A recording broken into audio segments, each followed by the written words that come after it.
Good morning students.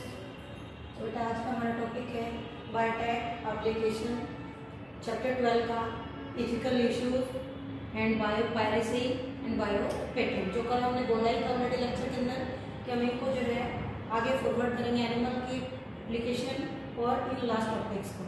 तो पहले video में हमने डील कर लिया application of animals according to biotech और लास्ट की छोटे छोटे से हमारा टॉपिक है जिसमें पहला हमारा टॉपिक रहेगा एथिकल इशू। तो क्या कहते हैं ये एथिकल इशू?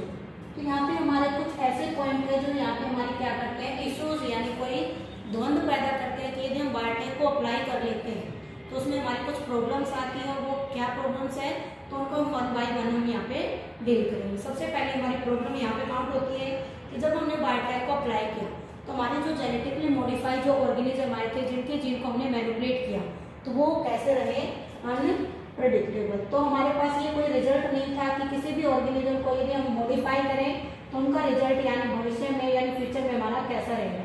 तो वो हमारे पहले क्या बन गया था इश्यू। तो लोगों ने वहाँ पे क्वेश्चन उठाना स्टार्ट कर दिया कि यदि हम बायोटेक अप्लाई कर भी लेते हैं फील्ड के अंदर डिफरेंट टाइप्स में एनिमल्स में या किसी मेडिकल फील्ड में या एग्रीकल्चर फील्ड में तो वहाँ पे जो उस बायोटेक अप्लाई करने के बाद जो प्रोडक्ट आएगा उसका कैसा रिजल्ट रहेगा कैसी वैल्यू रहेगी तो वो हमारे पास वहाँ पे पॉसिबल नहीं था। तो ये क्या था एक इशू था कि बायोटेक यहाँ पे अनप्रेडिक्टेबल रिजल्ट लेके जाता। सेकेंड हमारा इशू रहेगा कि जितनी भी मॉडिफिकेशन हमारे के लिविंग ऑर्गेनिज्म की वो पब्लिक सर्विस के अकॉर्डिंग वहाँ पे जो है प्रॉब्लम क्रिएट करते थे कि पेरेंट की वहाँ पे कोई गारंटी नहीं थी। तो वहाँ पे कोई भी हमारा जो है पेटेंट गाइड नहीं था। तो कोई भी वहाँ पे पेटेंट के लिए यहाँ पे कोई गारंटी नहीं थी कि जिसने भी यहाँ पे अपना जो है बनाया है कोई भी प्रोडक्ट तो उसके लिए वो क्या होगा यहाँ पे पर्टिकुलर जो है गारंटी नहीं थी कि जिसने भी कोई भी प्रोडक्ट बनाया तो पक्का श्योर वो उसी का होगा। क्या पता कोई वहाँ पे अगर कोई एनिमल आके उसको यानी कोई ह्यूमन बीइंग उसको क्या कर दे मॉडिफाई कर दे और उस पेटेंट को क्या करे वो अपना वहाँ पे काउंट कर दे। तो यहाँ पे थोड़ी थोड़ी सी हमारी क्या आ जाती थी प्रॉब्लम्स आ जाती थी। एक कुछ हमारे क्या है इश्यूज हैं। इन इश्यूज में ही हम चेक करें कि कैसे कैसे ये हमारे इश्यूज चलते आ रहे। तो थर्ड वन इशू क्या था हमारा सबसे मेन इंपॉर्टेंट इशू यहाँ पे काउंट होता है कि जो हमारी गवर्नमेंट ऑफ इंडिया थी फॉर्म पे जो उसने जो है ऑर्गेनाइजेशन थी जो हमने ऑलरेडी डिलीट किया था GF।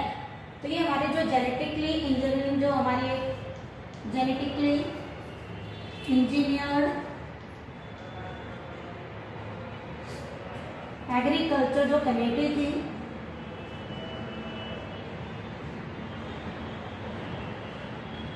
तो इसलिए क्या किया एक कमेटी बनाई गई। तो उस कमेटी में ये डिस्कस हुआ था कि जितने भी मॉडिफाइड ऑर्गेनिज्म होंगे जेनेटिकली इंजीनियर्ड होंगे तो वो सारे क्या होंगे डिसाइड करेंगे कि इतनी क्या वैलिडिटी है क्या सेफ्टी है। तो यहाँ पे इसमें भी क्या हुआ था ये जो हमारी इनकी वैलिडिटी है मॉडिफाइड ऑर्गेनिज्म की क्या वो सेफ है या कितने टाइम तक रहेंगे किसी को कुछ पता नहीं था। तो ये भी क्या था एक इशू था कि जो जेनेटिकली मॉडिफाइड ऑर्गेनिज्म है वो वैलिड होंगे सेफ होंगे या नहीं होंगे। फोर्थ हमारा इशू था कि जो एंगर्ड जो पब्लिक थी वहाँ पे बार बार क्वेश्चन उठा रहे थे कि जिस भी कंपनी ने इसको वहाँ पे जो है बनाया है या जिसने उसको ग्रोन किया है क्या वो फर्दर उसका जो है यूज करेगी क्या वो फार्मर के लिए भी यूज हो सकता है। मीन यदि कोई भी एग्रीकल्चर में हमने जो अभी बनाया था बायोटेक लगा के बीटी कॉटन वाला टोबैको वाला क्या वो फार्मर फ्रेंडली होगा या नहीं होगा। तो वहाँ पे लोगों की क्वेश्चनिंग थी कि यदि लोग उसको एग्रीकल्चर फील्ड में इस प्रोडक्ट को यूज करें क्या वो फार्मर के लिए फ्रेंडली होगा या कोई डिमेरिट भी लेके आ सकता कोई हार्मफुल इफेक्ट भी लेके आ सकता। तो ये भी क्या था हमारा एक इशू था। उसके बाद नेक्स्ट इशू आता है कि राइस जो है सबसे इम्पोर्टेंट इशू ये है कि एक ऐसा प्रोडक्ट था जिसका नाम था राइस। तो राइस हमारा ऑलरेडी इंडिया का ही एक बायो प्रोडक्ट माना जाता है कि उसकी हमारे इंडिया के अंदर राउंड ऑफ जो है हमारे एशिया का जो एग्रीकल्चर हिस्ट्री है वहाँ पे हम मानते हैं कि लगभग जो हमारी 200 जो थाउजेंड्स वेराइटीज हैं हमारी राइस की कहाँ मिलती है इंडिया के अंदर। तो हमारी इंडिया के अंदर पहले से ही ये वैरायटी हमारी इंडिया में थी। बट क्या हुआ कि ये डिफरेंट जो है कंट्री अलग अलग कंट्री राइस का पेटेंट तो हमारा अधिकार तो हमारा है राइट तो हमारा है कि हम ऑलरेडी पहले इंडिया में लगभग बहुत सारी जो हमारी वैरायटी राइस की हैं बट कुछ कंट्री क्या करे इन्हीं वैरायटी को अपना मान के क्या करे कि हमने इसको डिस्कवर किया है। तो यहाँ पे बायोटेक अप्लाई करके डिफरेंट कंट्री ने इनके जीन को क्या कर दिया मैनिपुलेट। तो जैसे इन्होंने इसको मैनिपुलेट किया है तो हमने यहाँ पे देखा है कि कुछ और भी वैरायटी यहाँ पे यदि हम इंडिया की ही बात करें और राइस को ही लेके बात करें तो हमारे पास लगभग 27 जो है यानी वैरायटी है, 27 वैरायटीज तो हमारी किसकी है, अकेले बासमती राइस की। तो basmati rice is important rice है, सबसे हाई क्वालिटी राइस है, और ये हमारे इंडिया की एक वैरायटी है, एक स्पीसीज है राइस की, जो सबसे अच्छी किस्म का जो चावल है वो हमारे इंडिया की ही वैरायटी काउंट होता है। बट इस वैरायटी को जो है अदर कंट्री कह रहे हैं कि हमने इसको डिस्कवर किया, तो ये भी क्या बन जाती है, यहाँ पे डिमेरिट हो जाती है, इथिकल इश्यूज बन जाता है। तो हमने काउंट किया कि हमारा यूनिक प्रॉपर्टी रखने वाला हमारा जो बासमती राइस है, अच्छा फ्लेवर, अच्छी किस्म का, अच्छी खुशबू का है, तो ये भी हमारे अदर कंट्री क्या करे, इस पे अपना जो है राइट वहाँ पे शो करने की कोशिश कर रहे हैं। तो ये भी एक इशू था। और 1997 में एक अमेरिकन कंपनी थी, तो 1997 के अंदर जो है ये हमारा इंडिया का जो बासमती राइस था, जो अच्छी फ्लेवर और अच्छी जो है एरोमा यानी स्मेल के साथ और साथ में फ्लेवर के साथ, तो इसकी ये वेराइटीज थी। ये जो बासमती राइस है ये इसकी क्या थी, हमारी वेराइटीज की गुड पॉइंट की क्वालिटी थी। तो इतनी अच्छी क्वालिटी का बासमती राइस हमारे इंडिया का था, और अदर भी वेराइटी हमारे पास राइस की इंडिया में मिलती हैं, बट अकेली बासमती राइस की 27 वेराइटी 1997 में क्या हुआ, एक अमेरिकन कंपनी है, अमेरिकन कंपनी ने क्या किया, इस बासमती राइस की जीन को मॉडिफाई करके क्या कर दिया, अपना बना लिया। तो अमेरिकन कंपनी ने इस राइस को क्या कर दिया, मॉडिफाई कर दिया, और क्या कह दिया कि ये उनका राइट है। तो ये हमारा जो है अधिकार जो है राइट किसका बन गया, अमेरिकन कंपनी का। तो ये भी क्या है, यहाँ पे एक इश्यू है, थोड़ी सी प्रॉब्लम क्रिएट हुई बायोटेक को लेके। और न्यू बासमती राइस जो हमारे इंडियन फार्मर जो है ट्रेडिशनल से इरा से मीन्स ऑलरेडी से ही क्या होता है, इंडिया के अंदर ट्रेडिशनली जो है राइस पहले से ही उगाया जा रहा है, लगभग 2000 साल पहले से ही। तो ये इंडिया का एक ट्रेडिशनल क्या है, हमारा क्रॉप है।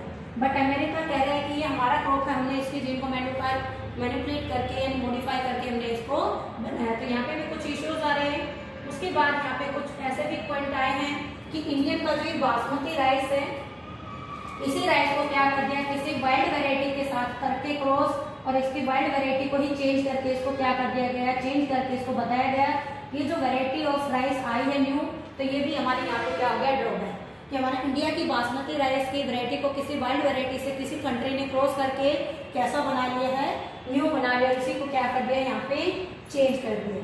तो न्यू वैरायटी यहाँ पे बन चुके हैं बासमती राइस की अदर कंट्री में। तो ये हमारी इंडिया की जो वैरायटी है उसको क्या हो चुका है, यहाँ पे थ्रेट हो चुका है, खतरा हो चुका है। तो ये भी हमारे लिए क्या बन जाता है, इश्यू बन जाता है कि हम बायोटेक को यूज करें या ना करें। अब हमारा जो यहाँ पे सबसे मेन पॉइंट आता है कि डिफरेंट टाइप के कंट्री हैं, तो वहाँ पे जो है जिसका जो राइट होता है, जिसका जो अधिकार होता है, जिसका जो पेटेंट होता है, अगला टॉपिक हमारा पेटेंट इसी पे डील होगा। तो इथिकल इश्यूज क्या कहते हैं कि हमारा जो नेक्स्ट टॉपिक है बायो पेटेंट। तो बायो पेटेंट क्या कहता है कि किसी का राइट यानी अधिकार, right to a product, who invent that product, तो जिसने उस प्रोडक्ट को इन्वेंट किया है उसी के ऊपर उसका क्या होना चाहिए, राइट होना चाहिए, अदर किसी का उसके ऊपर कोई अधिकार नहीं होना चाहिए। सपोज कीजिए कोई साइंटिस्ट है, यदि वो किसी भी ड्रग्स के ऊपर रिसर्च कर रहा है या कोई भी अलग से वैरायटी का कोई क्रॉप बना रहा है या कोई मेडिसिन बना रहा है, तो वो जिसने भी बनाया है उस साइंटिस्ट का पेटेंट यानी राइट होना चाहिए, अधिकार होना चाहिए, ताकि वो अपने फायदे के लिए भी उसको यूज ना करे, बट वो यूज करे तो उसको वेलफेयर में करे। उसके बाद उसके लिए कुछ टाइम लिमिट वहाँ पे देनी चाहिए कि वो उस प्रोडक्ट को बनाने के बाद जितना चाहिए अपनी सिक्योरिटी के लिए वो उसको यूज कर सकता है, कोई अदर उसके जो है वहाँ पे कोई भी रॉन्ग मेथड से उसको यूज ना करे। बाद में जब वो सेटिस्फाई हो जाए तो उस पेटेंट को जो है गवर्नमेंट के थ्रू अफोर्ड किया जाता है, कमेटी उसको जो अफोर्ड करती है, उसको अफोर्ड किया जाता है। यानी इस इश्यूज के ऊपर हमारे क्या लगनी चाहिए, यहाँ पे लाइकेसी लगनी चाहिए, कानून बनना चाहिए। तो ये लीगल अथॉरिटी यहाँ पे होनी चाहिए कि जिसने बनाया है उसी के ऊपर क्या उसकी अथॉरिटी। तो लीगल अथॉरिटी यहाँ पे होनी चाहिए, मेंटेन होनी चाहिए, वरना ये जो हमारे प्रोडक्ट है जो साइंटिस्ट जो भी बनाते हैं वो फेक हो जाएंगे। उनके ऊपर से जो मीन्स हमारे जो सोसाइटी के जो पीपल्स है उनका जो है विश्वास वहाँ से थोड़ा सा हिल जाएगा, तो उसमें क्या हो जाता है, रॉन्ग पॉइंट बन जाएगा। उसके बाद कह रहे हैं कि जो हमारा बायो पेरेसी है, बायो पेटेंट है, तो पेटेंट को तो हम इतना ही यहाँ पे लेके चलेंगे। एक जो पेटेंट होता है राइट किसी भी प्रोडक्ट की इन्वेंशन पे वो उसी पर्सन का होगा, और पेटेंट पे लीगली जो है वहाँ पे अथॉरिटी मेंटेन होनी चाहिए, ताकि जो है हमारा कोई भी नया कोई भी यदि नोवल जो है हमारा आती है वेराइटी, तो न्यू वेराइटी आना, नोवल वेराइटी आना, तो वो अदर जो है प्रोडक्ट किसी के द्वारा आता है तो उसके ऊपर नई न्यू इन्वेंशन वहाँ पे काम की जानी चाहिए, तो उसको हमें क्या मानना चाहिए, न्यू इन्वेंशन मानना चाहिए, ना कि उसी पर्सन को वहाँ पे उसका जो है पेटेंट मान लेना चाहिए। क्योंकि पेटेंट तो जैसे सपोज कीजिए, मैं एक एग्जांपल देके आपको बता रही हूँ। सबसे पहले अर्ली टाइम में हम क्या कहते थे कि हमारा जो पेटेंट है, सपोज कीजिए यदि मैं एंटन वॉन ल्यूवन के एग्जांपल के थ्रू बात करूँ, एंटन वॉन ल्यूवन हक, तो ये एक ऐसे साइंटिस्ट थे जिन्होंने सबसे पहले दुनिया के बैक्टीरिया के ऊपर स्टडी की। बैक्टीरिया के ऊपर क्या किया था इन्होंने, स्टडी की। तो जब इन्होंने बैक्टीरियल स्टडी की थी तो पेटेंट किसका हुआ इनका। बट यदि मान लिया जाए अगर कोई साइंटिस्ट आया इस बैक्टीरिया की स्टडी ये भी कर ले, आने वाले टाइम में डिफरेंट साइंटिस्ट ने किया, तो ये पेटेंट किसका रहेगा, एंटन वॉन ल्यूवेनहॉक की डिस्कवरी जो है बैक्टीरिया की किसने की, एंटन वॉन ल्यूवेनहॉक ने। दूसरों को क्रेडिट जरूर दिया जाएगा बट डिस्कवरी किसकी मानी जाएगी, पेटेंट किसका रहेगा, एंटन वॉन ल्यूवेनहॉक का। अधिकार किसका रहेगा, एंटन वॉन। बाकियों के लिए क्या वर्ड रहेगा, न्यू। तो उनकी डिस्कवरी मानी जाएगी, उसको पेटेंट नहीं माना जाएगा। क्लियर है ये दोनों टॉपिक। इसके बाद हमारा नेक्स्ट टॉपिक आता है बायो पायरेसी। अब देखिए अभी हमने बोला ही है कि हमारा जो राइस है, एक छोटा सा टॉपिक और है हमारे पास यहाँ पे, अभी इसी में हम डिस्कस कर लेते हैं। तो थर्ड वाला हमारा प्रोडक्ट है यहाँ पे बायो पेटेंट के बाद पहला हमारा टॉपिक था एथिकल इशू, सेकंड हमारा bio patent and third one है हमारा यहाँ पे बायो पायरेसी। देखिए छोटे छोटे टॉपिक हैं। क्या कहता है ये बायो पायरेसी। तो बायो पायरेसी एक ऐसा टॉपिक है जो कहता है, जैसे भी यहाँ पे डील किया कि राइस हमारे इंडिया का प्रोडक्ट था बट इसको अमेरिकन कंपनी कह रही है कि हमारा पेटेंट है, ये हमारा अधिकार है, हमने इसकी जीन को मॉडिफाई करके वाइल्ड वैरायटी के साथ ट्रीट करके नया राइस बनाया। तो यहाँ पे इसको हम क्या बोलते हैं, स्टीलिंग। स्टीलिंग मीन चोरी। स्टीलिंग की बोलेंगे इसको एक चोरी ही है, किसी के पेटेंट को अपना मान लेना क्या होता है, चोरी। तो स्टीलिंग है किसी भी बायो प्रोडक्ट की, जिसने भी इस प्रोडक्ट को बनाया है, मैन्युफैक्चर किया, मैनिपुलेट करके, वो पेटेंट उसी का है, कोई अदर जो है उसके ऊपर अपना राइट शो नहीं कर सकता। इसी को क्या बोलते हैं, बायो पायरेसी। और आजकल तो आप देख ही रहे हो कि बायो पायरेसी बहुत ज्यादा डिमांड में आ चुका है। मल्टीनेशनल जो कंपनी होती हैं, यहाँ पे हर एक कंपनी दूसरी कंपनी के प्रोडक्ट को स्टील करके, चोरी करके अपना जो है राइट शो करती है। सपोज कीजिए कंपनी ने कोई दवाई बनाई है तो पेटेंट तो उसी का है, बट वो फॉर्मूला यदि किसी के हैंड में चला जाए उस टाइम पे उसका मैन्युफैक्चर करके अपना प्रोडक्ट मार्केट में उतार दे, तो उसको हम क्या बोलते हैं, बायो पायरेसी। तो ये जो कुछ आपके प्रोडक्ट है यहाँ पे, कि यदि हम जनरली या फाइनेंशियली देखते हैं तो बायो पायरेसी होती क्यों है, तो इसका जो है हमारा पॉइंट आता है कि ये बायो पायरेसी हुई क्यों, क्या होता है, क्यों हुई, what is the reason behind it. तो वाई क्यों होती है, रीजन क्या है इसके पीछे, बायो पायरेसी के पीछे सिंपल सा रीजन है कि लोग जो है डिफरेंट जो है अपना जो है इकोनॉमिकल लेवल बनाने के लिए क्या करते हैं, बायो प्रोडक्ट की चोरी करते हैं। तो क्या करते हैं, इकोनॉमिक जो स्टेटस है उसको बनाने के लिए क्या करते हैं, वो चोरियां करते हैं, यानी बायो पायरेसी करते हैं किसी भी प्रोडक्ट में। ये क्या होता है, हमारा इकोनॉमिक जो स्टेटस होता है। तो कोई भी यदि इंडिविजुअल या कोई भी कंपनी, इंडिविजुअल कोई भी कंपनी यदि अपना प्रोडक्ट बनाने में वहां पे इनकैपेबल हो जाती है, इनकैपेबल हो जाती है, तो उस टाइम पे वो क्या करती है, अदर कंपनी के प्रोडक्ट को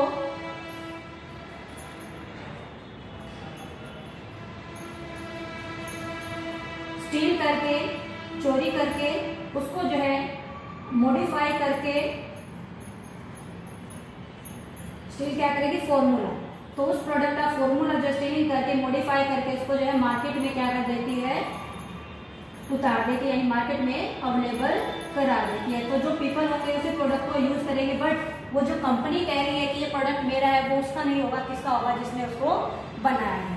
तो लोग जो है आजकल जो मल्टीनेशनल जो हमारे यहाँ पे ऐसे थ्रेड बन रहे हैं कि मॉडर्न एप्लीकेशन हमारी बायोटेक की है, हम इतना एफर्ट लगा के हम अपना जो है ऐसे प्रोडक्ट को बनाता है कोई, और उसी प्रोडक्ट का फॉर्मूला यदि किसी अदर के जो पॉइंट में चला जाता है तो वो उसको यूज करता है, तो ये क्या होती है, बायो पायरेसी। तो ये एक ऐसी प्रॉब्लम है, तो इस प्रॉब्लम को सोल्व करने के लिए क्या किया गया है, तो इसका जो सोल्यूशन है कि बायो पायरेसी को हम कैसे रोकें, सोल्व कैसे करें बायो पायरेसी को। तो यहाँ पे क्या बना दिए, अमेंडमेंट बना दिए गए हैं,